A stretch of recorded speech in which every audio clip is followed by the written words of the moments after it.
Hey, what's up, YouTube? It is Melanie back with Melanie Loves Death Metal, and kind of a collection update today. Just going to talk about one particular album that comes out this Friday. I got it in the mail yesterday. I've spun it 4 times today. Yes, 4 times today. And I figured, let's talk about it. Let's put it on people's radars. Not necessarily a review, just more of a conversation. And yeah, this is actually a release that I've been really excited about. It's a band that I absolutely fell in love with a couple of years ago when they put out their other releases, and I was pleasantly surprised when I saw that they had signed with 20 Bucks Spin. So you probably already know what this is, probably also based off of the clickbait title. And what I'm talking about is the new Kommand album, Death Age. Right? That's what you're called, right? Yes, Death Age. I almost said Terrorscape, which was their last album. So this actually does not come out until this Friday. 20 Bucks Spin is great for a lot of the times where they get the releases out to you at least a week early, which is awesome. But yeah, Command was previously on Maggot Stomp, and I want everybody to just stop right there and understand that this is not the knuckle dragging death metal that people tend to associate to Maggot Stomp, similar to Sangwa Sugarbog and um, 200 Stab Wounds, although 200 Stab Wounds is that hardcore adjacent. We won't talk about that. But anyway, Command is a band out of LA. This is their second full length, if you want to call it a full length. That would probably be my only critique of this album. And their first full length, like I said, was on Maggot Stomp. That was Terrorscape. And then Maggot Stomp also released a compilation of their demos from 2016-2018, which was fantastic. And in the past, generally, I tend to like full lengths and I tend to listen to those more. But in regards to this specific band, those demos have been my favorite music that they've released so far. I did like Terrorscape. I thought it was a great album. However, it got a little bit stale in some points. It's not one that I listen to a whole lot. I liked the sound just in general, like what the demos had. And I feel like with this album, they kind of got back to that. What I had heard in the demos that I really liked. Again, Terrascape was not an awful album by any means. I really did enjoy it. And I still do, take it out from time to time and listen to it. But this album is phenomenal. And like I said, I've listened to it 4 times. And the reason why I've listened to it 4 times is because it's only 26 minutes long. There's only 6 songs on this album. And I don't really know what, at this point in my life, I still don't really understand what constitutes a full-length album versus an EP. I thought it was because of time, but maybe I'm completely wrong and just stupid. I don't know. I don't know. Somebody will correct me in the comments. I'm sure that's their favorite thing to do. But yeah, I don't know. It's 26 minutes. It's a really quick listen. Real quick. When it was over, I was like, wait a minute. That's it? I don't know. I think like 45 minutes really hits the sweet spot for me. 26 minutes is pretty quick. And I was looking to see like, did Terrorscape go that far? Terrorscape was about 23 minutes. So I don't, at this point, don't really know what constitutes a full-length album. That's really my only critique of this album. The other thing is that this definitely sounds heavily influenced by Bolt Thrower. I hear a lot of Bolt Thrower. A lot of riffing sounds exactly like Bolt Thrower. And I feel like some people are going to take that as a negative. It's definitely not. I have no qualms with that whatsoever. I love Bolt Thrower.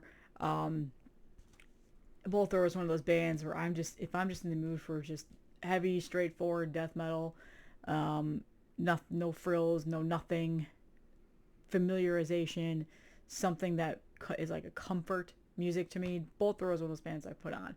Now, it's very much a mood album. For this one, I feel like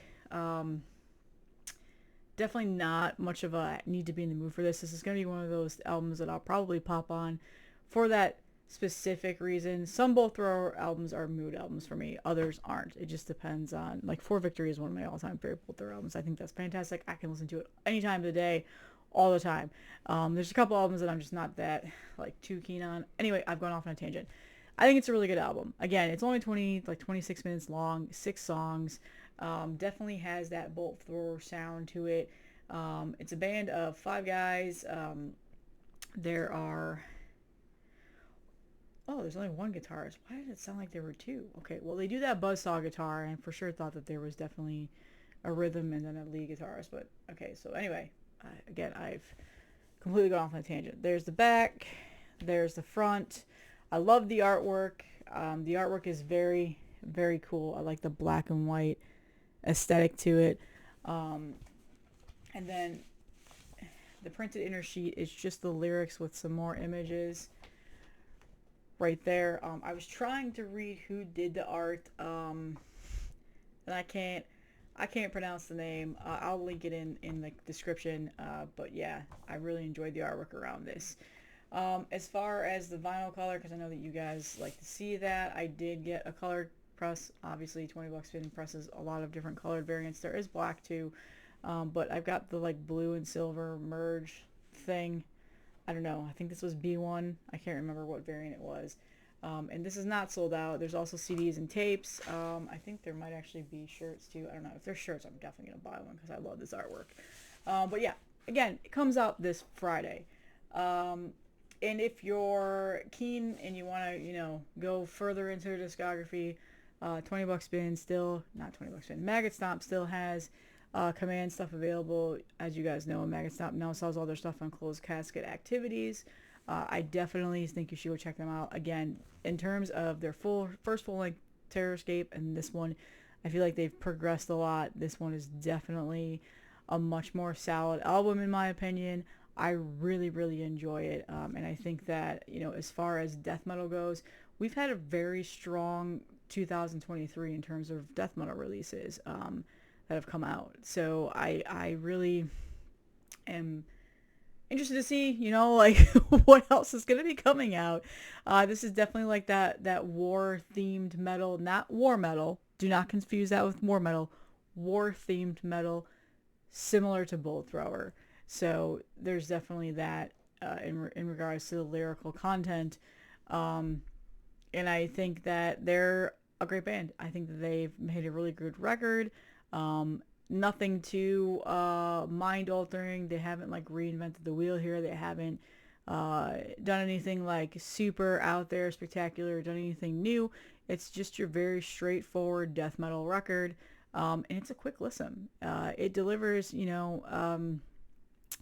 that war-torn battlefield riffage. That's what I wanted to say. It's like a very war-torn battlefield style of death metal record, similar to like what you'd be listening to if you're listening to a Bolt Thrower record.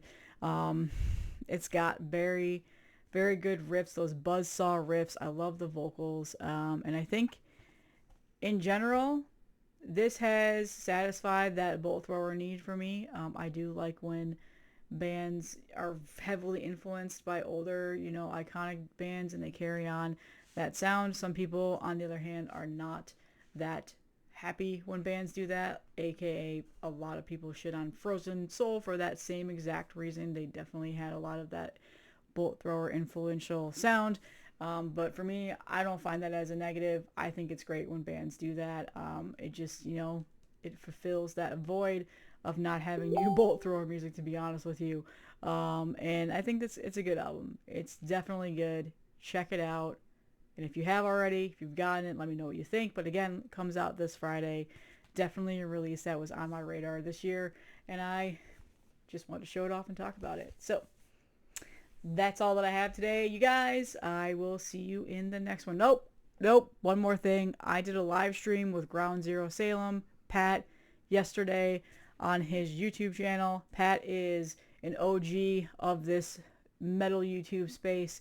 So it was really cool to get on and talk with him for about an hour and a half about some stuff around YouTube and other types of music that I've been listening to and concerts that I've been to, stuff like that. Check it out. It was a lot of fun. Hopefully I can start doing some more collaborations with Pat and we'll start doing some more stuff like that. But yeah, link will be in the description. All right, now I'm out. See you guys in the next one.